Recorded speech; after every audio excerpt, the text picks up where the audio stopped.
Hello, we are Group 14 and we're reporting on continental scale pollution of estuaries with antibiotic resistant genes. In this experiment, researchers studied in estuaries along the coast of China. Specifically, they examined antibiotic resistant genes. Estuarine habitats lie between terrestrial or freshwater ecosystems and marine ecosystems. This location acts as a barrier between two ecosystems, making it a filter for pollution and chemicals, including antibiotics. Extensive use of antibiotics in the animal agriculture and healthcare industries causes large amounts of antibiotics to flow into estuaries. Evolution by natural selection plays a large role in the development of antibiotic-resistant bacteria. Natural selection occurs when environmental selection pressures cause some organisms to have a higher fitness in their environment. This means that they will survive to produce more offspring and pass their genes on to the next generation. When bacteria are exposed to antibiotic agents, those with pre-existing antibiotic resistance genes will be more likely to survive and reproduce, thus spreading these resistant genes through the population. Genes can also be spread between two bacteria through a process called conjugation. During conjugation, genetic material can be passed directly from one bacterium to another. This is another mechanism by which antibiotic-resistant genes could spread through bacteria in an ecosystem. The purpose of this study is to identify what causes ARGs, or antibiotic-resistant genes, to build up, with the ultimate goal of discovering what measures can be taken to reduce their abundance. This study is important because antibiotic-resistant bacteria have the potential to overtake bacteria that are not resistant to antibiotics via natural selection. If this happens, certain antibiotics would be useless in areas where the antibiotic-resistant bacteria have accumulated. We have already seen the dangerous effects of antibiotic-resistant bacteria in hospitals with MRSA, a type of staph infection that cannot be controlled by many of the antibiotics used to treat typical staph infections. Even though there are antibiotics available in the present to treat bacteria like MRSA, the list of drugs that work will continue to shrink due to the evolution of mutant bacteria. Antibiotic resistance is a runaway train that needs to be slowed down by identifying and controlling what causes the accumulation of ARGs.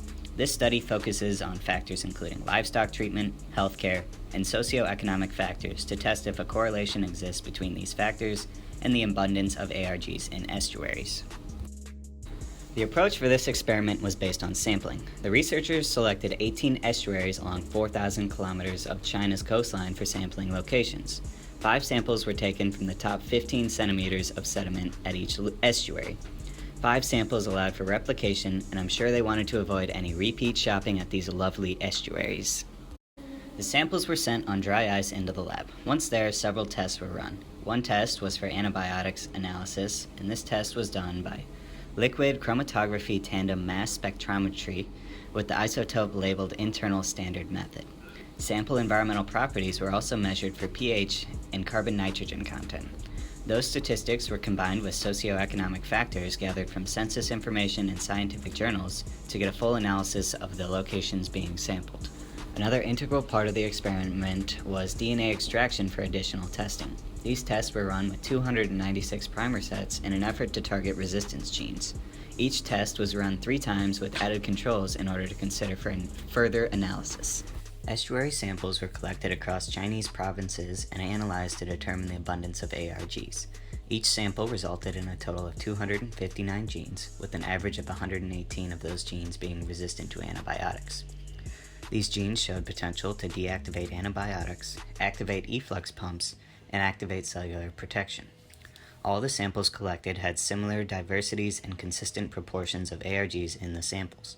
The ARGs detected were highly abundant in each sample, but when normalized against the quantity of bacteria cells, the number of copies of ARGs per cell were similar, with the average being 0.66.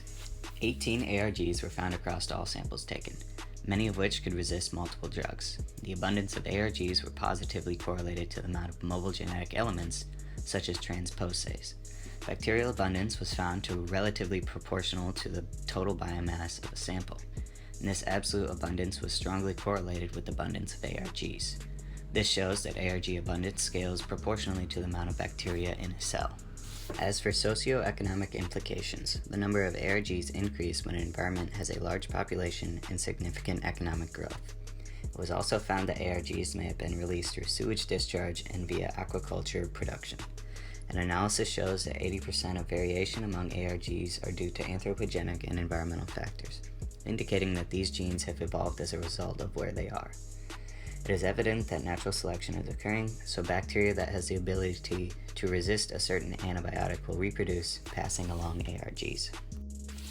There are not many new antibiotics in the works. Overuse of those already in existence have clearly been linked to the increase in concentration of ARGs in the world's estuaries. The looming threat of a new superbug is all too real. So what is the answer? While there is no simple or quick solution, there are many steps that can be taken to reduce this risk. Some countries have already banned certain antibiotics that pose higher risks to the increase in ARG concentrations. Practices like these, coupled with more strict regulations on the situations in which doctors administer antibiotics and what antibiotics are to be administered, will certainly be a step towards reducing the risk.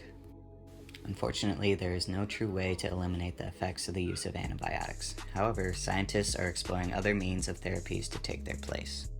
Potential therapies being studied include the use of predatory microbes, antimicrobial peptides, phages, gene editing enzymes, and metals.